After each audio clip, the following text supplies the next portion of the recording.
Dan pada bab yang keempat ini, seperti juga dalam permulaan bab yang ketiga, permulaan bab yang keempat, Paulus sekali lagi mengatakan bahwa dia adalah orang yang dipenjarakan karena Tuhan. Saudara, saya mau kita mengamati ayat ini atau keadaan atau keberadaan Paulus ketika itu.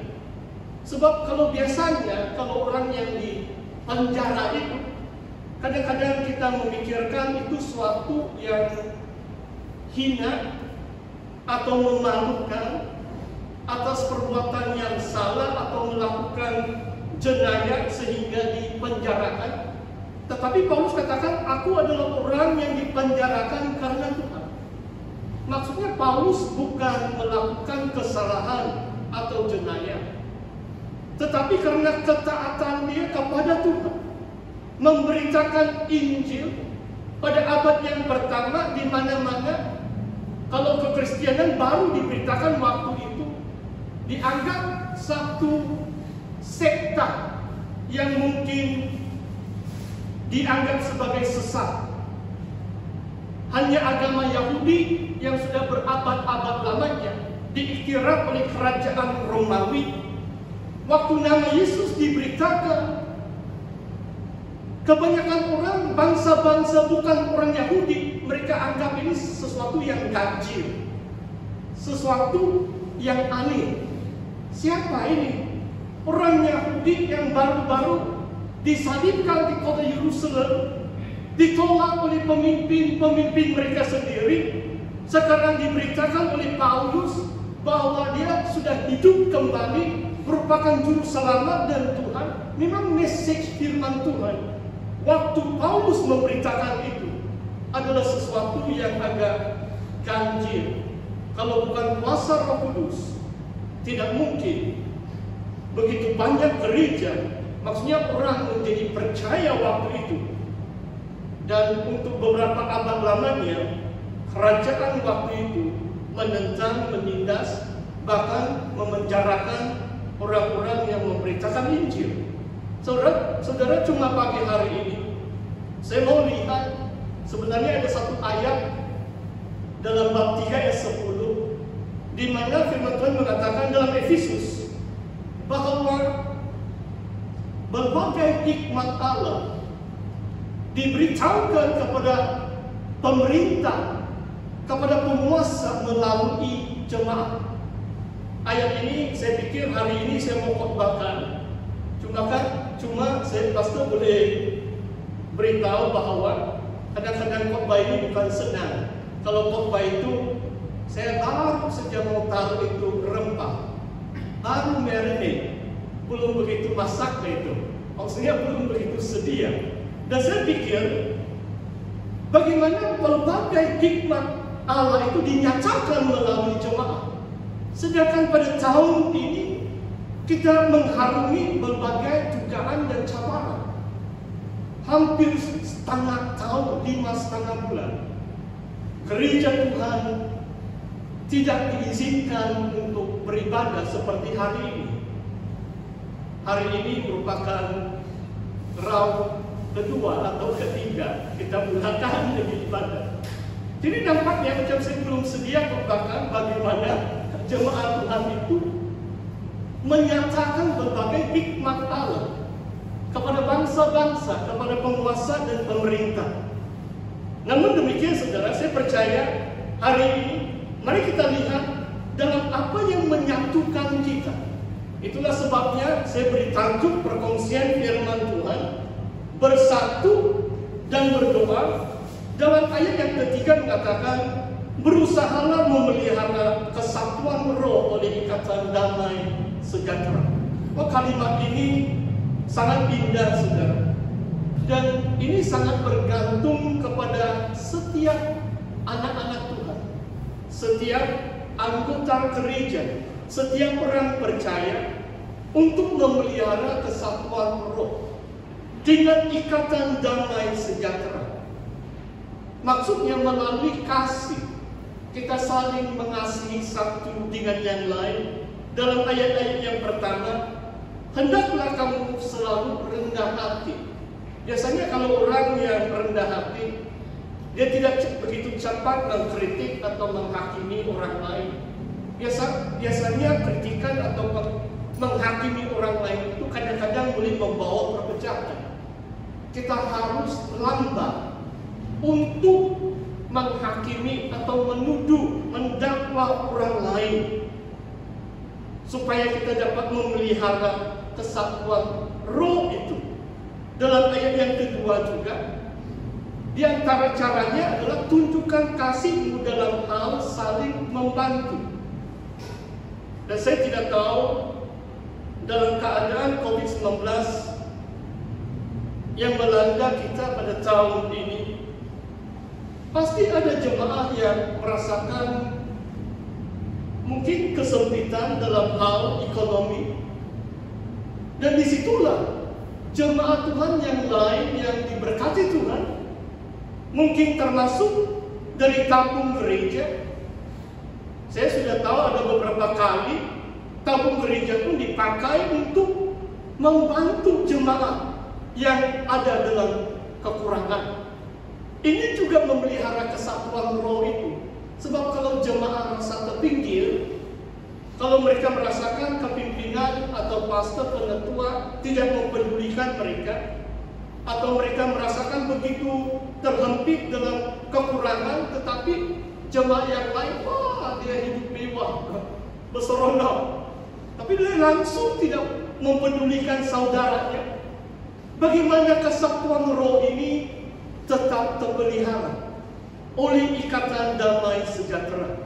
Oh saudara, persekutuan seperti ini adalah amat indah, saudara. Tadi berganting tangan pun tidak dapat, berjabat tangan pun tidak dapat, tapi melampai-lampaikan pun saya rasa suatu penghiburan juga. Melalui pelitup muka kamu, saya punya rasa kamu sedang senyum sama pastor. Tiada yang membenci. Inilah maksudnya ikatan damai sejahtera. There is peace in our heart.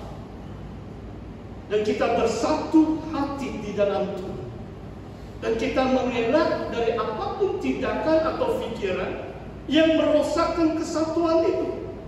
Dan Paulus menjelaskan ada 7 perkara. Ada 7 perkara dalam kesatuan iman kita ini. Ada 7 perkara dalam kekristianan yang menyatukan kita. Yang pertama, satu tubuh. Agak ajaib juga Paulus memberi 7 perkara ini. Yang pertama disebut satu tubuh. Kalau saudara sudah membaca suratan Efesus selama ini atau mendengar khotbah-khotbah, bab 2, Paulus menceritakan bagaimana orang bukan dari bangsa orang Yahudi bersatu dengan orang Yahudi yang percaya Yesus, menjadi ahli dalam atau anggota dalam satu tubuh. Satu tubuh ini satu tubuh Kristus yang terdiri dari berbilang suku, kaum, dan bangsa. Ini 7 perkara ini maksudnya memelihara kesatuan roh. Dalam satu tubuh kita mempertahankan kesetaraan satu dengan yang lain, atau kesamarataan, equality of all Christians. Tidak lihat jantina, tidak lihat status sosioekonomi, tidak lihat latar belakang suku kaum atau pendidikan dan sebagainya. Kita adalah anggota dalam satu tubuh yang Tuhan pandang setara atau sama rata.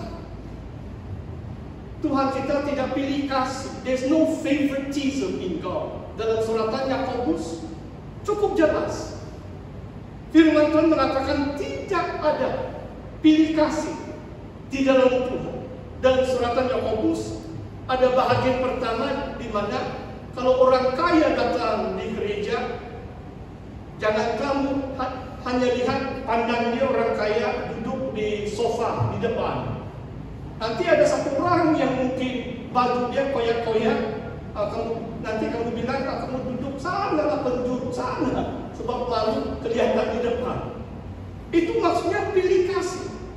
Oh saudara, memelihara kesatuan roh ini, kita perlu saling menerima satu dengan yang lain, tanpa membeda-bedakan.